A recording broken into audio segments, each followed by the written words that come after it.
ഇന്നത്തെ വീഡിയോയിൽ നമുക്ക് സിൽക്ക് ത്രെഡ് ഇങ്ങനെ ഇളകി പരസ്പരം കുരുങ്ങി പോവാതെ എങ്ങനെയാണിത് ഭംഗിയായിട്ട് ഓർഗനൈസ് ചെയ്യുന്നതെന്ന് നോക്കാം.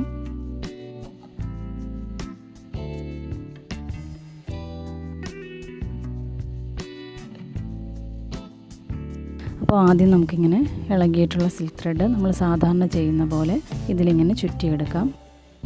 ഈ ഒരു ലെങ്ത് വരെ മാത്രം ഇങ്ങനെ ചുറ്റിയിട്ട് ഇനി നമുക്ക് ഈ ത്രെഡിൻ്റെ മുകളിൽ ഇതുപോലെ ചൂണ്ടുവിരൽ വെച്ചിട്ട് ഇതിന് മുകളിലൂടെ ഇനി ത്രെഡ് ചുറ്റാം.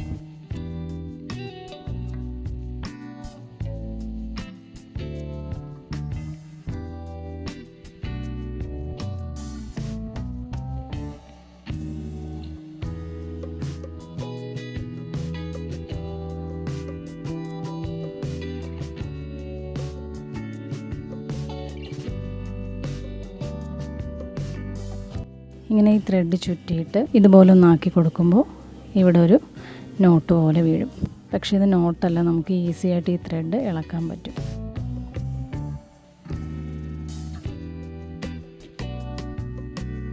ഇനി നമുക്കിതുപോലുള്ള സ്റ്റോറേജ് ബോക്സിനകത്ത് ഇങ്ങനെ അടുത്തടുത്തായിട്ട് അറേഞ്ച് ചെയ്യാം.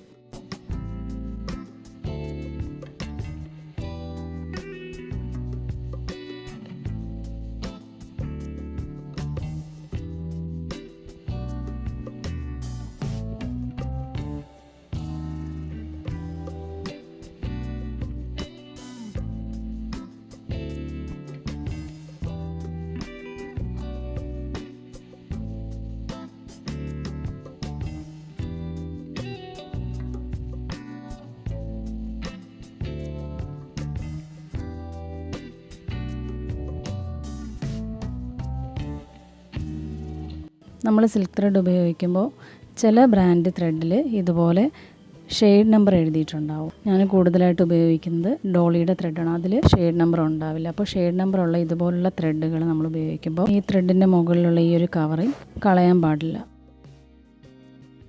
അതിങ്ങനെ ഇളക്കിയെടുത്തതിന് ശേഷം ഇങ്ങനെ ഒന്ന് മടക്കി ഈ ഒരു ഹോളിനകത്താക്കി വെക്കണം. അപ്പോൾ ഈ ത്രെഡ് മുഴുവനും തീർന്നു കഴിഞ്ഞാൽ നമുക്ക് ഈ ഒരു ഷെയ്ഡ് നമ്പർ ഉണ്ടെങ്കിൽ ഷോപ്പിലോ അല്ലെങ്കിൽ ഓൺലൈനായിട്ടാണെങ്കിലും ഈ ഷെയ്ഡ് നമ്പർ മാത്രം പറഞ്ഞു കഴിഞ്ഞാൽ നമുക്ക് ഇതേ കളറിലുള്ള ത്രെഡ് വാങ്ങാൻ പറ്റും.